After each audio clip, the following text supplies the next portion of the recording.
ప్రియమైన దేవుని వర్లారా, ఆయన మహాకృపను బట్టి, ఆయన చూపిస్తున్నటువంటి అపారమైన ప్రేమను బట్టి తండ్రి అయిన దేవుడిని నేను ఎంతగానో స్తుతిస్తూ, ఆయన ప్రజలు నా సహోదరులైనటువంటి మీ అందరికీ కూడా శుభాలు, వందనాలు యేసుక్రీస్తు నామములో తెలియపరుస్తున్నాను. ప్రభువునందు ప్రియమైన దేవుని వర్లారా, మీరందరూ కూడా చాలా సంతోషంగా ఉన్నారని, మీ ఆధ్యాత్మికమైన ఆత్మీయత జీవితంలో ప్రార్థనలతో, వాక్యముతో మీరు చక్కగా ఎదుగుతూ ఉన్నారని భావించుతూ ఉన్నాను. కనుక ఈ దినం కూడా దేవుడు మాటలు వినటానికి వచ్చినటువంటి దేవుని ప్రజలైన మిమ్మల్ని అందరిని బట్టి మరొక్కసారి నేను దేవుని స్తుతిస్తూ ఉన్నాను. పరిశుద్ధమైన గ్రంథములోకి వెళ్ళి కొన్ని చక్కటి సంగతులు కూడా ఇదేనా ఆరాధన వర్తమానం కొరకు మనం ఎదురు చూద్దాం. ప్రియులారా, ఈ సృష్టిని చేసి, సృష్టిలో సమస్తాన్ని తయారు చేసి, ఆ సమస్తాన్ని తయారు చేసిన తర్వాత ప్రకృతిలో తన పిల్లలను కావాలని దేవుడు కోరుకున్నాడు. ముందుగా కోరుకున్నటువంటి దేవుడు తదుపరి నా పిల్లల్ని నేను చేసుకోబోతున్నాను, నా పిల్లల్ని ప్రకృతిలోకి నేను పంపించబోతున్నాను అన్న సత్యాన్ని సర్వసత్య దేవుడైన దేవుడు ముందుగానే ఉద్దేశించి, మనం ఇంకా ఈ భూమి మీదకి రాకముందే తన పిల్లలైనటువంటి మనకి ఏమి కావాలన్నదే ముందుగానే ఆలోచన చేసి సృష్టిని సమస్తాన్ని కలగజేశాడండి దేవుడు. సృష్టిలో సమస్తాన్ని కలగజేశాడండి దేవుడు. మనల్ని అడిగి ఏది చేయలేదు ఆయన. ఏమండి, మీకు భూమిని చేయమంటారా? మీకు గాలిని చేయమంటారా? మీకు ఆకాశాన్ని చేయమంటారని దేవుడు ఎవరిని కూడా ముందుగా ఎప్పుడు అడగలేదు. ప్రియులారా, మనకి ఏది అవసరమో, ఏమి కావాలో ముందుగానే తెలుసుకొని మన కొరకు ఇంత సృష్టిని చేసి ఈ సృష్టిలో సమస్తాన్ని మనం అనుభవించమని కన్న తండ్రి యొక్క ఆలోచన మనం గ్రహించే వారిగా మనం ఉండాలని మీకు తెలియపరుస్తున్నానండి. మనం అడగక ముందే ఇన్ని చేసినటువంటి దేవుడు మనం ఏదైనా ఆశిస్తే ఆయన మనకు చేయకుండా ఉంటాడో ఒక్కసారి చెప్పండి. మనము అడగకముందే, మనం ఇంకా ఈ భూమి మీదకి రాకముందే తన పిల్లలైనటువంటి మనకు ఏది కావాలో అన్నీ కూడా సమకూర్చినటువంటి దేవుడు మనము ఏదైనా ఆశ పడితే మనం ఆశను తీర్చకుండా ఉంటాడా? తప్పనిసరిగా ఆయన తీరుస్తాడు ప్రియులారా. కానీ ఆ ఆశ దేవుని కొరకైన ఆశే. ఆమేన్. ఏమండి, తల్లి తన బిడ్డకి ఏది కావాలో తన తల్లికి తెలుస్తుంది. బిడ్డకేం తెలుస్తుంది అండి? పిల్లలకేం తెలుస్తుంది? కానీ తన తల్లికి నా పిల్లలకి ఏమి కావాలి, నా పిల్లల్ని ఎలా చూసుకోవాలి, ఎలా చూసుకుంటే నా మాట వింటారన్న విషయం తల్లికి తెలుస్తా తప్ప పిల్లలకు తెలియదు. ప్రియులారా,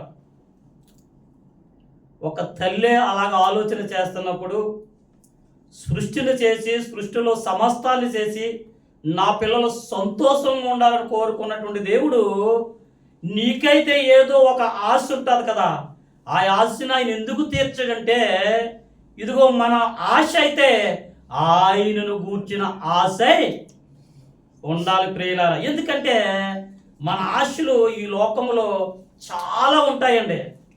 లోక ఆశలన్నీ కూడా మన జీవితాన్ని నాశనము చేసే ఆశలతోటే మానవుడు పుటమగా తయారైపోయాడు. కనుక మనం ఏదైనా అడుగుచూ ఉన్నాము ఆశపడంటే కన్న తండ్రి అది తీర్చట్లేదంటే మనం అడిగేదే సరైనది కాదని మనం ఆలోచించాలి తప్ప కన్న తండ్రి మీద నిందేయటానికి ఏమాత్రం మనము వాట్ ఏ వండర్ఫుల్ బైబిల్ అండి. ఈ ఉదయకాలపు సమయంలో తన ప్రజలైనటువంటి మిమ్మల్ని అందరినీ ప్రేమించి అద్భుతమైన రీతిలో మీకు నేర్పుతున్నటువంటి ఈ అద్భుతమైన మాటలు మార్కెట్లో దొరకవు ప్రియులారా. కొంత డబ్బు తీసుకెళ్ళి సెలవు దినాలు కదా, దుబాయ్ వెళ్దాం, పెద్ద పెద్ద షాపుల్లోకి వెళ్దాం, ఏవైనా అమూల్యమైన మాటలు మనకు దొరుకుతాయేమో, మనం సమాధానపరిచే మాట దొరుకుతుందేమో, మన జీవితాన్ని బాగు చేసే మాట దొరుకుతుందేమో, మన ఆశను తీర్చే మాట దొరుకుతుందని మార్కెట్లోకి వెళ్ళి వ్యాపారస్తులను అడిగితే ఏ వ్యాపారస్తుడు కూడా ఇటువంటి మాటల్ని మీకు ఇవ్వడు ప్రియులారా. చూడండి, సెలవు దినమైనప్పటికీ, దేవుడిని మనల్ని ప్రేమించినప్పటికీ, దేవుడే మనల్ని ప్రేమించి ఇంతమందిగా మనల్ని సమకూర్చి ఈ దినము మనతో ఆరాధన ద్వారా మాట్లాడుతున్నటువంటి వాట్ ఏ వండర్ఫుల్ టాకింగ్ అండి. దేవుడి మాటలు ఎంత గొప్పవి ప్రియులారా. అందుకే ఈ దినాన్ని ఆరాధన వర్తమానం కొరకే తన దాసుడునైన నేను ఆశ తీర్చే దేవుడని గర్భాన్ని నేను ధరించుకొని వాటిని కనుటకు సిద్ధంగా ఉన్నా. ఆశ తీర్చే దేవుడు. ఆ ఆశ ఏమై ఉండాలంటే దేవుని కొరకైన ఆశ అయి ఉండాలి. పరిశుద్ధ గ్రంథంలోకి వెళ్ళి మనం ఇప్పుడు చదవబడినటువంటి 42వ కీర్తన మొదటి వచనం మనం చూసినట్లయితే, దుప్పి నీటి వాగు కొరకు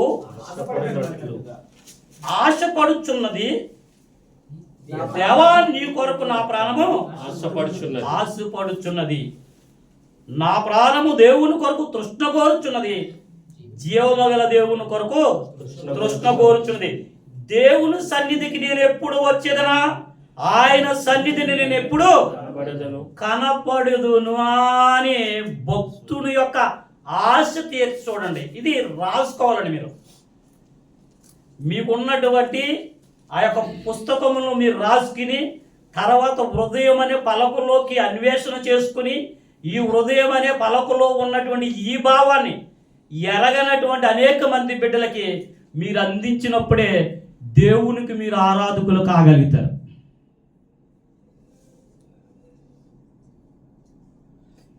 చూడండి, భక్తుడు ఎటువంటి ఆశను కలిగి ఉన్నాడంటే, తన ఆశ ఎలా ఉందంటే దేవుని కొరకై ఆశ ఉంది. ఆయన ఆశిస్తున్నాడు. అంటే ఆశ దేవుని కొరకై ఉంది తప్ప తన కొరక లేదు ప్రియులరా. నేను ఎప్పుడు నా జీవమగల మందిరానికి వెళ్తానా?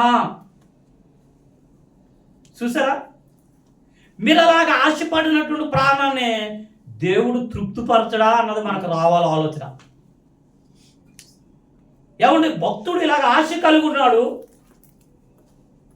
ఆశ కలిగ ప్రాణాన్ని మరి దేవుడు తృప్తిపరచడానికి మనం లేఖన భాగాల్లోకి వెళ్ళి మళ్ళా మనం చూసినట్లయితే 107వ కీర్తన 9వ వచనం ఒక్కసారి చూడండి. ఎలాగనగా ఆశ గల ప్రాణమును ఆయన తృప్తిపరిచి ఉన్నాడు. ఆమేన్. చాలండి. యాలే అనగా ఆశ గల ప్రాణాన్ని ఆయన తృప్తిపరిచి ఉన్నాడు. అంటే మనము ఎటువంటి ఆశ అయితే దేవుని యందు కలిగి ఉంటామో, దేవుని కొరకై కలిగి ఉంటామో, ఆ ఆశని దేవుడు తప్పనిసరిగా తీరుస్తాడు మాట. లేఖనాలే కదండి మనం చూస్తుంటా, మనమేం బయట ఎక్కడ చూడలేదు కదా. మనకి ఇచ్చినటువంటి 66 పుస్తకాల్లో ఉన్నటువంటి దివ్యమైన ఆయన మాటలను మనం పరిశీలించినట్లయితే, పరిశోధించినట్లయితే మన జీవితాలు చాలా బాగుంటాయండి. దేవునికి మనమే ఆరాధకులుగా మిగిలిపోతామండి. అది దేవుని యొక్క నీ పట్ల ఉద్దేశం ప్రియులారా. సృష్టిని చేసింది, సృష్టిలో సమస్తాన్ని చేసింది, ఆ సమస్తాన్ని అనుభవించి ఆయన కొరకు బ్రతుకుతూ ఆయనకు ఆరాధకులుగా ఉంటూ ఒకానొక దినాన్ని మరలా తిరిగి ఆయనతో ఉండాలన్నదే దేవుని యొక్క సంకల్పం మన పట్ల. దుప్పి నీటి ఆగుల కొరకు ఎలాగైతే ఆశపడుచున్నదో, ఈ భక్తుడు దేవుని యొక్క మందిర ఆవరణలకు రావటానికి, దేవుని మందిరములోకెళ్ళి ఆయన స్తుతించటానికి, ఆయన దగ్గర అనేక సంగతులు నేర్చుకుని తన స్థితిని మార్చుకోవటానికి ఒక ఆశ కలిగి ఉన్నాడు. ఆ ఆశను దేవుడు ఎలా నెరవేరుస్తాడంటే, ఇప్పుడు చదువున భాగం ఏంటంటే అది అనగా ఆశ గల ప్రాణాన్ని ఆయన తృప్తిపరుస్తాడంటే. అటువంటి ఆశ ఉండాలి. మనం దేవుని కొరకాయ ఆశ, భక్తుడు దేవుని కొరకాయ ఆశ కలిగి ఉన్నాడు లేదా? మరి ఈ రెండు సంగతులను మనం హృదయంలో పెట్టుకొని, మన మదిలో పెట్టుకొని, పరిశుద్ధమైన గ్రంథములోకి వెళ్ళి మనం ఆలోచన చేయగలిగితే అనేక మందిని దేవుడు తృప్తిపరిచినటువంటి సంగతులు మనకు లేఖన భాగాల్లో కనపడతాయండి. అందుకే నేను చాలాసార్లు మీకు చెప్తూనే ఉంటాను. నా శ్వాస ఆగిపోయేంత వరకు, నా దేహంలో ఆయన ప్రాణం ఉన్నంత వరకు నేను ఈ స్థలంలోనే కదా ఏ స్థలంలోకి వెళ్ళినా చెబుతూనే ఉంటాను. ఎందుకంటే అనుభవిస్తున్నాను కనుక. బైబిల్ను బాగా చదవండి కదా, ధ్యానించడం చెప్తాను నేను. చదివితే దేవుడు అర్థం కాడండి, ధ్యానిస్తేనే దేవుడు అర్థమవుతాడు. కనుక ఎవరిని తృప్తిపరిచాడు, ఎవరి ఆశలను ఆయన నెరవేర్చాడు. ఆయన తృప్తిపరిచే దేవుడు, ఆశలని నెరవేర్చే దేవుడు. కనుకని మనం ఆలోచన చేయగలిగితే పరిశుద్ధమైన గ్రంథంలో నుండి అనేక మంది భక్తులను మనం చూడొచ్చు ప్రియులారా. కానీ కొన్ని సంగతులైనా మనం ఈ దినాన్ని ఆరాధన వర్తమానం ద్వారా నేర్చుకోవడానికి మనం ప్రయత్నం చేద్దాం. అపోస్తుల కార్యాలు 8వ అధ్యాయము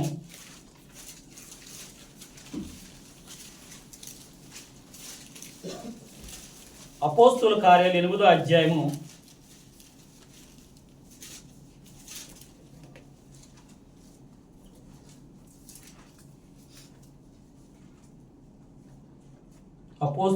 8వ అధ్యాయము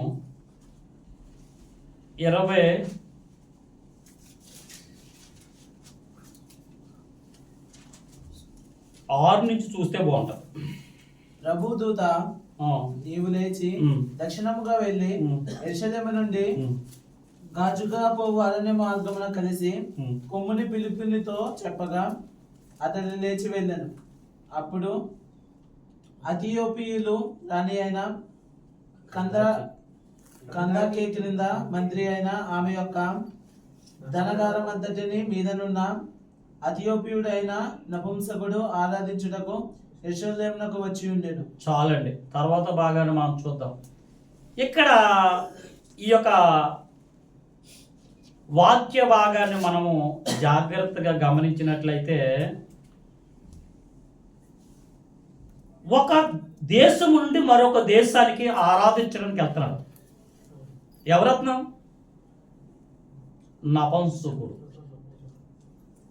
అతడు సామాన్యమైనటువంటి వ్యక్తి కూడా కాదు ప్రియులారా. అతడు ఆర్థిక మంత్రి. మన తెలుగులో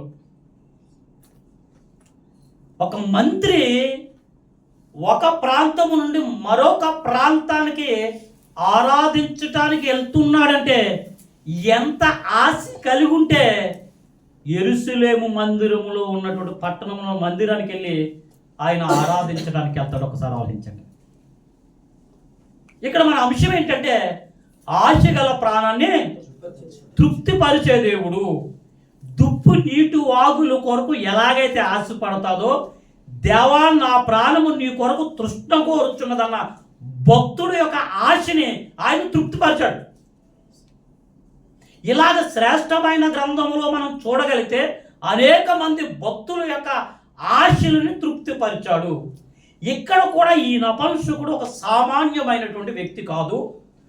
ఒక దేశము నుండి, ఐథియోపియా అనే దేశము నుండి యెరూషలేము పట్టణానికి బయలుదేరి ఎన్నో పనులు ఉన్నప్పటికీ, ఆర్థిక మంత్రి అయినప్పటికీ దేవుణ్ణి ఆరాధించడానికి వెళ్తున్నాడంటే ఎంత ఆశ ఉంటే వెళ్తాడో ఒకసారి చెప్పండి.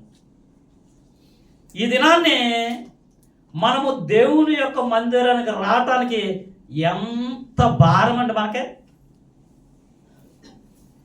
వారములో ఒక్కరోజు జీవమగల దేవుని మందిరానికి వెళ్ళాలి.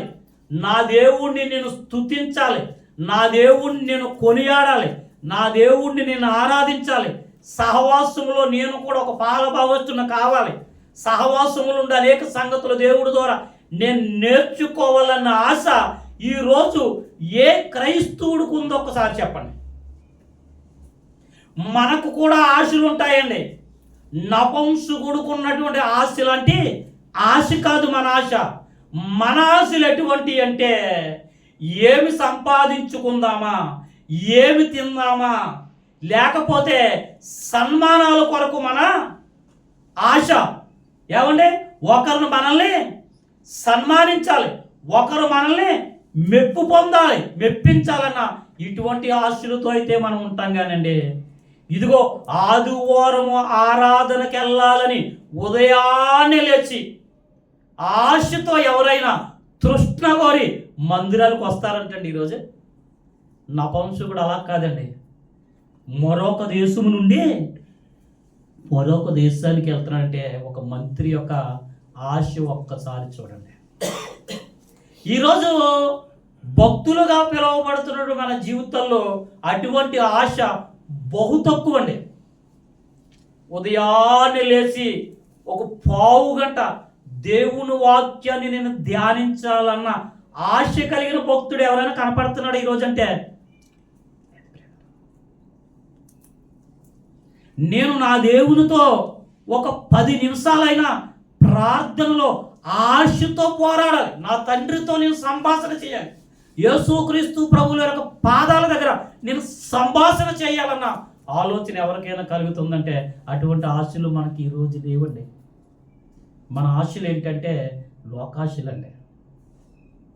ఎస్, ఈ దినాన్ని మన ఆశలు ఏంటంటే లోకాశలు. కానీ ఈ మంత్రి యొక్క ఆశ ఏంటంటే ఇదిగో నేను తప్పనిసరిగా నా దేవుని కొరకు యెరూషలేము పట్టణానికి వెళ్ళాలి, నా దేవుణ్ణి నేను ఆరాధించాలి, నా దేవుణ్ణి నేను స్తుతించాలన్న ఆశ కలిగి ఉన్నటువంటి ఆయన ఆశని దేవుడు ఎలా తృప్తిపరుస్తున్నాడు అన్నదే ఈరోజు మనం ఆలోచించాలి. వెళ్తున్నాడు, వెళ్తూ వస్తున్నాడు, వస్తూ రథం మీద కూర్చుని యెషయా గ్రంథాన్ని చదువుతున్నాడు కానీ తనకే అర్థం కావట్లేదు. అతను అనుకుంటున్నాడు నాకెవరైనా అర్థమయ్యేటట్టు చెప్పి నా తండ్రి భావాన్ని నాకు తెలియపరచని ఆశతో ఉన్నాడండి. ఆ ఆశని ఎవరు చూశారు? ఆమేన్. చప్పట్లు కొడదాం ఒకసారి. అదేంటి దేవుని యొక్క ఆశ. వెంటనే తన సేవకుడైనటువంటి పిలుపుని పిలిచాడు. ఇదిగో ఫలానా చోటకెళ్ళు, నా భక్తుడు నా కొరకు ఎదురు చూస్తున్నాడు, ఆశపడుతున్నాడని ఎప్పుడైతే తన ప్రవక్తని దేవుడు పంపించాడో రథం మీద కూర్చున్నటువంటి నపుంసకుడు సేవకుడిని చూసి వందనాలు చెప్పి అయ్యా మీరు బాగున్నారని ఒకరినొకరు పరిచయం చేసుకున్నప్పుడు ఫిలిప్పు గారు తనతో మాట్లాడుతూ ఉన్నాడన్నమాట. ఏంటి నువ్వు చదువుతున్నది నీకేమైనా అర్థమవుతుందా? ఈయన ఆశ ఏంటి? నా తండ్రి నాకు అర్థం కావాలి, నా తండ్రి ఏమి నాతో మాట్లాడుతున్నాడో నాకు స్పష్టంగా తెలియాలన్నది ఆశ. ఈ ఆశని ప్రవక్తకు తెలియదు కానీ తండ్రి అయిన దేవుడు గుర్తించాడు. పిల్లల వెంటనే అయ్యా నాకు అర్థం కావట్లేదు, ఎవరైనా వివరిస్తే నేను అర్థం చేసుకుంటాను అన్నప్పుడు చక్కగా ప్రవక్త పరిశుద్ధాత్మతో నింపబడిన వాడు, ప్రవక్త పరిశుద్ధాత్మతో నింపబడిన వాడే ప్రభువు గురించి చెప్పినప్పుడు వెంటనే అతని హృదయము తపన కలిగింది, చక్కటి ఆలోచన కలిగింది, అర్థమయ్యింది, మార్పు చెందింది, మారు మనసు కలిగాడు. వెంటనే దాసుని అంటున్నాడు ప్రవక్త అయినటువంటి సేవకుడు అని పిలిపిన, అయ్యా ఇంకా నేను ఆలస్యము చేయటానికి నా హృదయము పరితపన ఆగట్లేదయ్యా, నాకు వెంటనే బాప్తిస్మి అన్నాడు. ఎదరకుండా నీళ్లు కనపడుతున్నాయి, నీటిలోకి తీసుకెళ్ళాడు. ప్రవక్త అయినటువంటి సేవకుడైనటువంటి ఫిలిప్పు ద్వారా బాప్తిసాన్ని పొంది సంతోషంతో తన ముందుకు కొనసాగినట్టుగా మనం చూస్తున్నాం ప్రియులారా. అంటే తన ఆశ ఎప్పుడైతే నెరవేరిందో అతను హృదయంలో ఏమి కలిగిందండి? సంతోషము కలిగింది. ఆశ గల ప్రాణాన్ని తృప్తిపరిచే దేవుడు. హల్లెలూయా. వాడు ఆరాధకుడు కాగలుగుతాడు. ఆరాధకుడు ఎటువంటి వాడు కాగలుగుతాడంటే మన ఆశ అయితే ఏ దేవుని కొరకైతే ఆశ కలిగి ఉన్నామో, ఏ దేవుని మీద అయితే మన ఆశ ఉందో, ఏ దేవుని మీద అయితే మన తృష్ణ ఉందో, ఆ తృష్ణ ఎరిగిన దేవుడు ఆ ఆశ గల ప్రాణాన్ని తనకు ఆరాధకుడుగా తీర్చగలుగుతాడు ప్రియుల. అది ఆరాధకుని యొక్క లక్షణం. వెంటనే నపంసకుడికి చాలా సంతోషం కలిగిన తర్వాత, మీరు ఇంటికి వెళ్ళిన తర్వాత చదువుకోండి తర్వాత సంగతులన్నీ. ఇటువంటి సంగతులు మనం ఎన్నైనా చూడొచ్చండి. పోయినటువంటి వారం ప్రియుల ద్వారా ఆరాధన వర్తమానం ద్వారా దేవుడు మాట్లాడాడు. కొర్నేలు నిజమైన మార్గం ఏంటో తెలియనటువంటి వాడు, నిజమైన మార్గం ఏంటో ఎరగనటువంటి వాడు. కానీ అతడు భక్తుడై ఉండి అతను కుటుంబాన్నంతటా కూడా అటువంటి భక్తి జీవితములు నడిపిస్తూ, పుణ్యకార్యాలు చేస్తూ, ధర్మకార్యాలు చేస్తూ, ప్రతి దినము కూడా నిజ మార్గం ఎరగనప్పటికీ దేవుణ్ణి మాత్రం ప్రార్థిస్తూ ఉన్నాడంట. ఎంత ఆశ కలిగి ఉన్నాడండి ఆయన కొర్నేలు. ఎటువంటి ఆశ కలిగి ఉన్నాడు? ఇటాలీ పట్టణం అనేటువంటి పట్టణములో కొర్నేలు అని ఒక భక్తుడు నిజ మార్గం ఎరగనటువంటి వాడైనప్పటికీ ఆయనకు ఒక ఆశ ఉంది. ఏంటి ఆ ఆశ అంటే, నేను ఎప్పటికైనా సరే నా దేవుడు నాకు తెలియాలని ఆశ ఉందేమో. అది ఎవరు హృదయము ఎరగనేరు, ఎవరు కూడా మనకు తెలియదండి. అయితే ఆ హృదయాంతాలు ఎరిగిన దేవుడు చూడండి ఆయన ఆశను ఎలా నెరవేరుస్తున్నాడంటే, ఒక దేవదూతనే తన యొద్దకు పంపించాడు. అంత మాత్రమే కాకుండా ఈయన ఆశ నెరవేరాలంటే తన సేవకుడైన పేతురు మిద్దె మీద ఉండి తన తండ్రితో సంభాషణ చేస్తున్నప్పుడు మరలా దేవుడు పేతురుకు ఒక దర్శనం ఇచ్చింది. ఎందుకంటే ఈ ఆశ గల ప్రాణాన్ని తృప్తిపరచాలి. మన ఆశ దేవుని కొరకై ఆశ ఉండాలండి. అక్కడ ఆరాధకుడు కాగలేదు.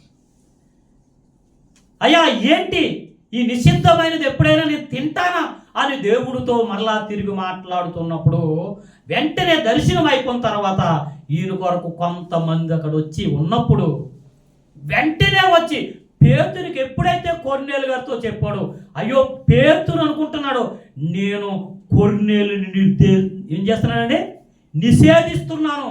కొర్నేలు అన్యుడు కాదా, నిజ మార్గం ఎరగనవాడు కదని నేను అనుకుంటుంటే నా దేవుడు అతని యొద్దకు పంపిస్తున్నాడని దేవుడు మాటకి ఎదురు చెప్పలేదండి. ఎందుకంటే కొర్నేలు దగ్గర కూడా ఒక దేవతను పంపించాడు, ఒక దర్శనమును ఇచ్చాడు. అప్పుడు వెంటనే ఈ పేతురు గారు కొర్నేలు దగ్గరికి వెళ్ళినప్పుడు కొర్నేలుతో ఉన్నటువంటి జన సమూహం అంతా కూడా యేసుక్రీస్తు ప్రభుల వారి గురించి పేతురు చెప్తూ ఉంటే అక్కడ వ్రాయబడిన మాటల తర్వాత మీరు చదువుకోండి. అయ్యా ఇంకా మాకు చెప్పు ఆయన గురించి. హల్లెలూయా. ఆరాధకుడికి ఉండే లక్షణం అండి. బైబిల్ భుజం మీద తీసుకుని వచ్చినంత మాత్రాన ఆరాధకుడు కాడు ప్రియులరా. ఎప్పుడైతే నిజ మార్గము గురించి వింటూ ఉన్నాడో కొర్నేలు హృదయం పరితపన అయిపోయింది, చక్కటి ఆలోచన కలిగింది. బ్రతిమారుతున్నాడు పేతురు గారిని, ఇంకా మాకు చెప్పవయ్యని చెప్పినప్పటికీ వారిని పరిశుద్ధాత్మ ఎందుకంటే పరిశుద్ధాత్మతో నింపబడినటువంటి పేతురు ప్రసంగం చేయగానే పరిశుద్ధాత్మ వారి మీదకి ఆవరించిన వెంటనే అనేక మంది అక్కడ రక్షింపబడ్డారు, ఆరాధకులు కాగలిగారు. ఆశ గల ప్రాణాన్ని తృప్తిపరిచే దేవుడు. ఈరోజు నీ ఆశ ఎలా ఉంది, నీ తృష్ణ ఎలా ఉంది, నీ కోరిక ఎలా ఉంది, నిన్ను నీ ఒక్కసారి పరిశీలించుకోమని ఈ ఆరాధన వర్తమానాన్ని నీ కొరకు నా కొరకు ఇచ్చాడు దేవుడు. మనం మూసుకుందాం, ప్రార్థన చేద్దాం. అందరము కలిపి ఎవరికి వారి వ్యక్తిగతంగా ఆరాధన చేద్దాం.